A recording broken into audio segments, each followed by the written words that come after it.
죽음의 수용소에서 찾은 삶의 의미. 빅터 프랭클의 인생 지혜. 안녕하세요. 여러분의 마음이 쉬어가는 곳 마음숲길입니다. 우리는 살다 보면 예기치 못한 시련을 마주할 때가 참 많습니다. 평생을 바쳐 일궈온 것들이 한순간에 모래성처럼 사라지기도 하고, 사랑하는 사람을 준비 없이 먼저 떠나보내는 형언할 수 없는 슬픔을 겪기도 합니다. 때로는 예전 같지 않은 건강 때문에 이제 내가 할 수 있는 게 아무것도 없구나라는 생각에 깊은 외로움과 무력감에 빠지기도 하지요. 그럴 때면 우리는 하늘을 원망하며 묻게 됩니다. 도대체 내 인생에 무슨 의미가 남은 걸까? 이 고통에 무슨 이유가 있는 걸까? 오늘 소개해드릴 빅터 프랭클은 바로 그 처절하고도 아픈 질문에 대해 자신의 목숨을 걸고 사투를 벌이며 찾아낸 위대한 해답을 우리에게 들려주려 합니다. 빅터 프랭클은 오스트리아 빈에서 사람들의 아픈 마음을 고쳐주던 아주 유능하고 촉망받는 정신과 의사였습니다. 하지만 1942년 나치라는 거대한 광기가 그의 평화로운 삶을 송두리째 앗아갔습니다. 그는 나이든 부모님 그리고 임신 중이었던 세상에서 가장 사랑하는 아내와 함께 악명 높은 아우슈비츠 수용소로 끌려가게 됩니다.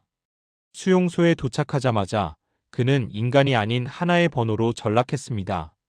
나치 장교의 차가운 손가락 끝 하나로 가족들의 생사가 갈렸고, 그의 어머니와 아내는 그날로 가스실에서 짧은 생을 마감했습니다. 아버지와 형제들 역시 굶주림과 병마를 이기지 못하고 끝내 차가운 땅 위에서 세상을 떠났습니다.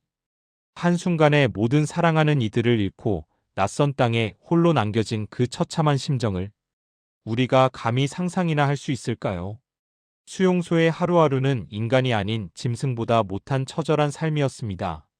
얼음장 같은 추위 속에서 얇은 옷 한 벌로 버티며 흙탕물 같은 수프 한 그릇에 목숨을 걸어야 했습니다. 주변에서는 매일같이 동료들이 힘없이 쓰러져 나갔고, 인간의 존엄성은 쓰레기처럼 버려졌습니다. 하지만 프랭클은 그 지옥의 한복판에서 인류 역사상 가장 위대한 깨달음 하나를 얻게 됩니다.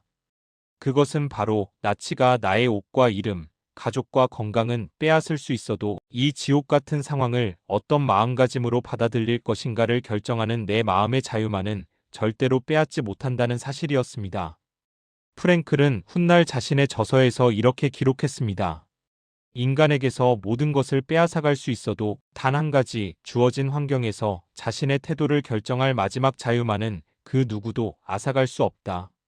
실제로 수용소 안에서도 어떤 이들은 끝까지 인간다움을 잃지 않았습니다. 자신도 배가 고파 당장이라도 쓰러질 지경이면서도 마지막 남은 빵 한 조각을 자기보다 더 약한 동료에게 건네주었습니다. 죽음의 공포에 떠는 동료의 손을 잡으며 조금만 더 버텨보자고 따뜻한 위로의 말 한마디를 건네는 이들도 있었습니다. 그들은 선택한 것입니다. 환경에 굴복하는 짐승이 아닌 끝까지 존엄한 인간으로 살기로 말이죠. 프랭클은 우리에게 강조합니다. 삶이 우리에게 무엇을 줄지 기대하지 말고 지금 이 순간 삶이 나에게 무엇을 원하는지 생각하라. 이것은 정말 놀라운 발상의 전환입니다. 왜 나에게 이런 불행이 왔나라고 세상을 원망하며 시간을 보내는 대신 이 시련 속에서도 내가 지켜야 할 최소한의 예의는 무엇인가?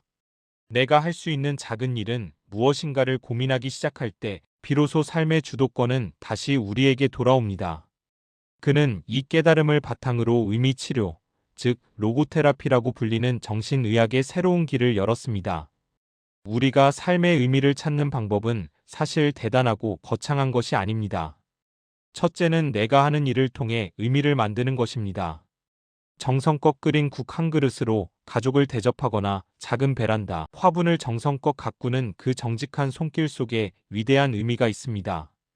둘째는 누군가를 사랑하거나 세상의 아름다움을 온몸으로 경험하는 것입니다.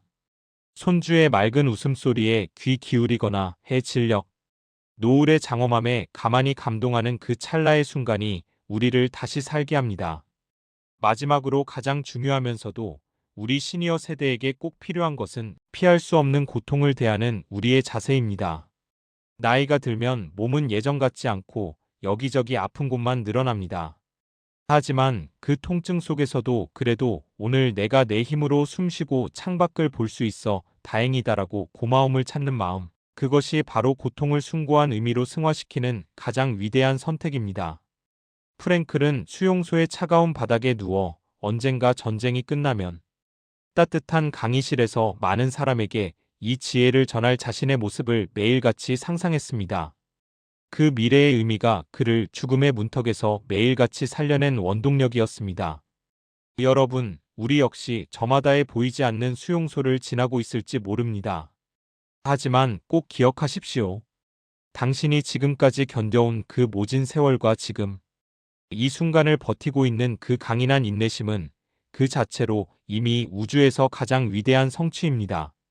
당신은 충분히 잘 살아오셨고 지금 이 자리에 계신 것만으로도 충분히 귀한 분입니다. 당신의 삶은 여전히 눈부시게 소중하고 아름답습니다. 오늘 하루 창가에 스미는 따뜻한 햇살 한 줌을 즐기고 소중한 사람에게 먼저 전화를 걸어 다정한 말 한마디를 건네보십시오. 그 작은 선택들이 하나둘 모여 당신의 노년은 세상 그 무엇과도 바꿀 수 없는 품격 있고 의미 있는 시간이 될 것입니다. 오늘도 마음 숲길과 끝까지 함께 해주셔서 진심으로 감사합니다. 이 이야기가 여러분의 지친 마음에 작은 위로와 희망의 씨앗이 되었다면 구독과 좋아요로 따뜻한 마음을 나누어 주세요. 여러분의 평온하고 복된 하루를 위해 저도 늘 기도하겠습니다. 지금까지 마음 숲길이었습니다. 고맙습니다.